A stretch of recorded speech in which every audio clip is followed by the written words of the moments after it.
Dear students, I am going to teach about the poem Song of the Open Road, poet Walt Whitman. Walt Whitman is born on 1819 to died 1892.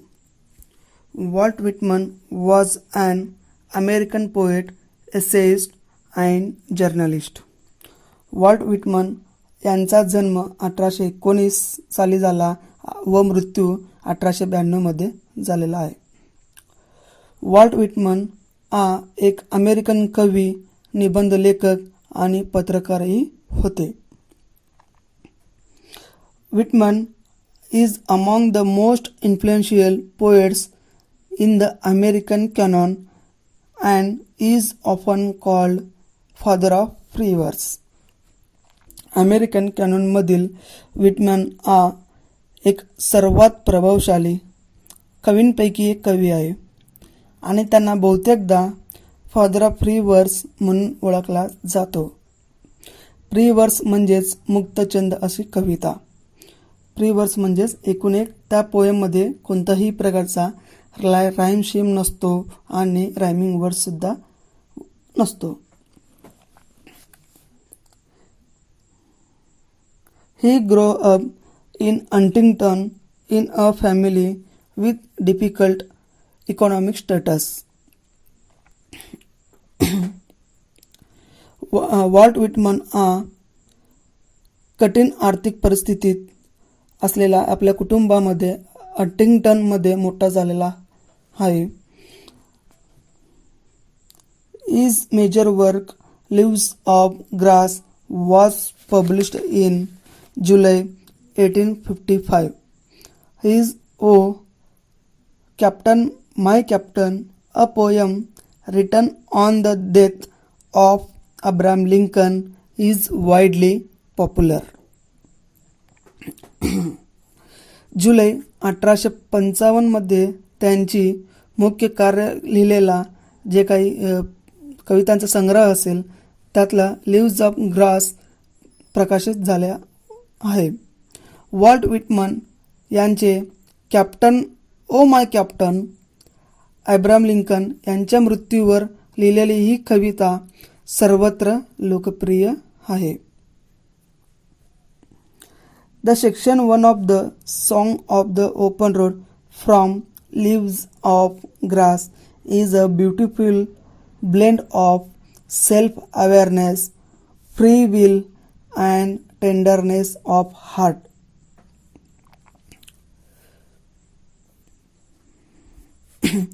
Leaves of Grass मधील कविता म्हणजेच आपल्या समोर असलेला the song of the open road या कवितेतला एक भाग म्हणून एक प्रकारचा आत्मजागरूकता, अवेअरनेस म्हणजे जागरूकता असणे, तसेच स्वतंत्र इच्छा व प्रेमळपणाचे एक सुंदर असा मिश्रण आपल्या समोर दिसून येतो कविता माध्यमातून. पुढे it gives a poet's realisation that along the journey of the life one will face a test of wisdom which is not tested in any school or university. आयुष्याच्या प्रवासात एखादा शहाणपणाचा परीक्षेला म्हणजे टेस्ट म्हणजे तर परीक्षा म्हणून घेऊया सामोरे जावे लागते, तसेच ज्याची परीक्षा कोणत्याही शाळा किंवा युनिव्हर्सिटी म्हणजेच विद्यापीठात घेतली जात नाही. कंटिन्यू.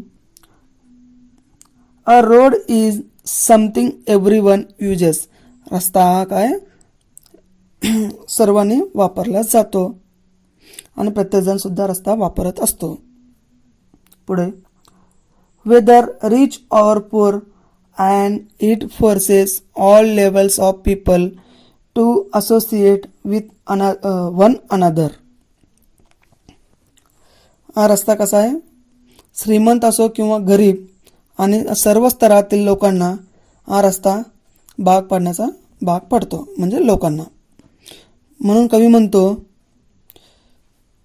काय म्हणून बघा पुढं, The road significance mobility. One can take the road as a point to start over towards something new. म्हणून कवी म्हणतो की एकमेकांशी संबंध ठेवा.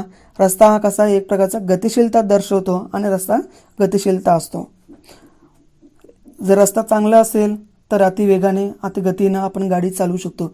जर रस्ताच कडमुडीत किंवा कडबडीत असेल तर आपण व्यवस्थितपणे रस्त्याच्या मार्गावरने गाडी व्यवस्थित चालवू शकत नाही. एखादी गोष्ट नवीन मार्गाकडे जाण्यासाठी एखाद्याला मार्ग म्हणून घेता येतो. पुढं Whitman talks about the people and places. He argues against staying in one place for too long, although in hospitality may be true. Whitman लोक आणि त्यातील असलेल्या ठिकाणांबद्दल बोलतो. आणि जसे आपण एका रस्त्यामधील एक पाहुणचार म्हणून जर स्वीकारला असतील, म्हणजे जीवनाच्या आयुष्यामध्ये एक पाहुणचार म्हणून स्वीकारला असतील, खरं तर त्या एका जागी जास्त काळ राहू नये असा कवी वॉल्ट विटमन एक प्रकारचा युक्तिवाद आपल्यासमोर मांडतो. हॉस्पिटॅलिटी मे बी ट्रू, म्हणजे एक प्रकारचा सत्य हा युक्तिवाद आपल्यासमोर स्पष्ट करतो. काय नेमकं या कवितेमधून आपण पाहूया. Song of the open road. Open road म्हणजे एक प्रकारचा जीवनाचा रस्ता. बघूया या पोएमाच्या माध्यमातून कवीनं आपल्याला काय सांगू इच्छितो. Afoot and light hearted I take to the open road, healthy free the world before me. कवीनं हलक्या मनानं एक एक पाऊल टाकत आपल्या रोडवर आलेला आहे, म्हणजे जीवनाच्या रस्त्यावर आलेला आहे. तोही कसा आहे जीवनाचा रस्ता म्हणजेच ओपन रोड, निरोगी एकदम फ्रीली आहे.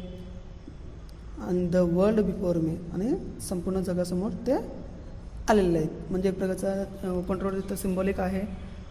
फ्रीडम असणे, लिबर्टी असणे. ओपन रोडवर कोणालाही बंधन नाही आहे. The long brown path before me leading wherever I choose. या रस्त्यावर त्याने जिथे जिथे जात होते तिथे त्याने एक प्रकारचा ब्राऊन पाथ असलेला, जसं रोडच्या साईडला ब्राऊन पाथ असतो म्हणजे एक प्रकारचा रोडच्या बाजूचा भाग तसं. henceforth I ask not good fortune, I myself I am good fortune. म्हणून कवी म्हणतोय की मला कोणत्याही प्रकारचं जसं आपण फॉर्च्यून म्हणजे भाग्य असणे किंवा नशीबवान असणे, मला कोणत्याही प्रकारचं नशीबवानची गरज नाही आणि मी माझ्या स्वतःला नशीबवान समजतो. आणि असं कवी म्हणतोय. आणि पुढं henceforth I whimper no more, postpone no more, need nothing. आणि म्हणून कवी म्हणतोय की विम्पर मीन्स मुसमुसडत रडणे किंवा काहीतरी अस्वस्थ वाटणे किंवा काहीतरी नाराजी व्यक्त करणे, अशा मला कोणत्याही गोष्टीची गरज नाही. म्हणून म्हणतोय आय विम्पर नो मोर, मला कोणत्याही प्रकारच्या गोष्टीची गरज नाही आणि मी नाराज होऊन बसणार नाही. पोस्टपोन नो मोर, कोणत्याही गोष्टीसाठी मी पुढं ढकलून देणार नाही. आणि नीड नथिंग म्हणजे कोणत्याही प्रकारच्या गोष्टीचं मला गरज नाही. Done with indoor complaints, libraries, querulous criticisms. म्हणून कवी म्हणतो पुढं आता हे कोणत्याही प्रकारचं मला कोणत्याही गोष्टीची आवश्यकता नसल्यामुळं मी कोणत्याही प्रकारचं कंप्लेंट्स, जे काय चार भिंतीच्या आत असलेल्या जे काय कंप्लेंट्स असेल, घरातील समस्या असेल किंवा काहीतरी अडीअडचण असेल, मला कोणत्याही गोष्टीची गरज नसल्यामुळं आता कंप्लेंट्सची गरज नाही. लायब्ररीज, क्युरलस क्रिटिसिझम, मला कोणत्याही प्रकारचा क्रिटिसाइज करून किंवा कोणत्याही दयनीय अवस्थेमध्ये मला समस्या सांगण्यास कोणत्याही अडचण नाही. Strong and content I travel the open road, the hearth that is sufficient. म्हणून कवी एकदम ठामपणाने सांगतो, अतिशय समाधानाने सांगतो की मला कोणत्याही गोष्टीची आवश्यकता नसल्यामुळं मी एक प्रकारचा दृढ निश्चयाने आणि अतिशय समाधानाने या जीवनाच्या रस्त्यावर प्रवास करण्यास निघालो आहे. आणि या ज्या पृथ्वी आहे, अर्थ म्हणजे पृथ्वी, धरती, ती मला जे हवं आहे ते दिलेलं आहे. म्हणून मी आता समाधान आहे, सफिशियंट आहे. म्हणून मी कोणत्याही गोष्टीची गरज आता लागणार नाही. पुढं, I do not want the constellations any nearer.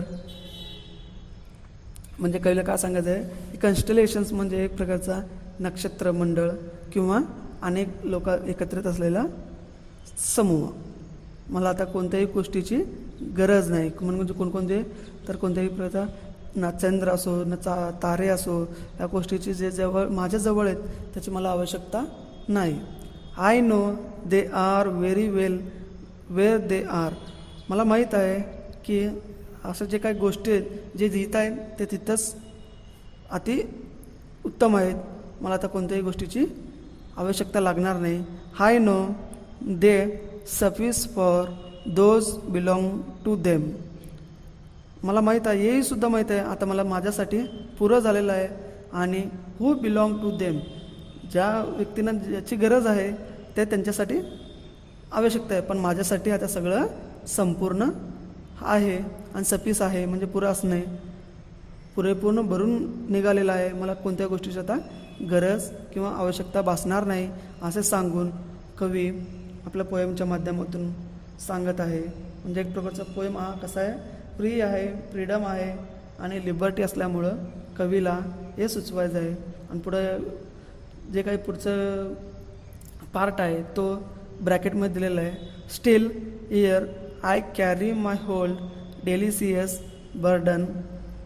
म्हणून काय झालं आता, काही म्हणतोय, म्हणून तर आता काय मी करणार, जे काही माझ्या स्वीट मेमरीज आहेत भूतकाळातील ते घेऊन मी माझ्यासोबत घेऊन निघालेलो आहे, असं म्हणून कवी म्हणतोय. बर्डन म्हणजे त्या प्रकारचा ओझे. आता ओझे तर होणार नाही, तर काय होणार, त्याचा अर्थ sweet memories of the past. जे काही भूतकाळातील घडलेल्या जे काही घटना असेल ते त्यांनी सोबत घेऊन निघालेले आहेत. ते कसं आहेत, एक प्रकारचं डिलिशियस आहेत, एक प्रकारचं रुचकर आहेत, स्वादिष्ट आहेत, ते त्यांनी घेऊन निघालेले आहेत. I carry them men and women, I carry them with me wherever I go. मी माझ्यासोबतच जे काय माझ्या आठवणी असेल, पुरुष असेल, स्त्री असेल, त्यांच्यासोबत आणि काही मी घेऊन निघालेलो आहे. आणि I carry them with me wherever I go. मी जिथे जिथे जात आहे तिथे तिथे या माणसांची किंवा जी काय जीवसृष्टी आहे त्यांची आठवण घेऊन मी निघालेलो आहे. पुढं, I swear it is impossible for me to get rid of them. आता कवी म्हणतो पुढं, आता हे काय आहे, मी शपथ घेऊन सांगतो की एक प्रकारचा इम्पॉसिबल आहे, जे काही मला गोष्टी घेऊन जायचे आहेत, पण तरीसुद्धा मी यातून सुटका होऊन निघण्यासाठी मी प्रयत्न करत आहे. आणि जे काही ओल्ड डेलिशियस आहेत, जे काही पास्ट मेमरीज आहेत, तो घेऊन निघालेला आहे, पण ते माघारी येत नाहीत, तरीसुद्धा मी निघालेला आहे. म्हणजेच एक प्रकारचा आपल्याला भूतकाळातील घडलेल्या घटना आपल्याला आठवणी म्हणून राहतोय, पण तेच स्वतः म्हणजे सध्याच्या प्रेझेंट लाईफमध्ये तो घेऊन निघतो का, जात नाही आपण. I am feel dead with them and I will feel them in return. म्हणून तर मला माझं काय झालं आहे, सगळं संपूर्ण लाईफ आणि जीवन हे संपूर्ण भरलेलं आहे आणि कोणत्याही गोष्टीचा आता मला I feel them in return. जे काय भरलेल्या गोष्टी आहेत ते पुन्हा एकदा येऊ शकतात, पण जे सध्या जीवनामध्ये प्रेझेंट लाईफमध्ये आहेत ते त्यांच्यासोबतच आहेत, पास्ट लाईफचे जे स्वीट मेमरीज आहेत ते. अशा प्रकारे वॉल्ट व्हिटमनने आपल्या पोएमच्या माध्यमातून सांगू इच्छितो. आणि आपल्या पोएमाच्या माध्यमातून मोबिलिटी सांगतो. म्हणजे परतचा रोड काय असेल, गतिशीलता आहे. रोड जसं जसं पुढं जाईल तसं तसं आपलं आयुष्यही पुढं जात असतो. आणि रोड जर सरळ कोणत्याही अडीअडचणी असतील रस्त्यावर तर मार्ग आपण व्यवस्थितपणे गती वाढवून आपण पुढे जाऊ शकतो. जर रस्त्यामध्येच अडथळा निर्माण होत असेल तर कोणत्याही प्रकारचा आपल्याला गती मिळणार नाही आणि सारखा अडीअडचणी निर्माण होतात रस्ता व्यवस्थित नसेल तर. अशा प्रकारे कवीनं आपल्या पोएमच्या माध्यमातून सांगितलेलं आहे.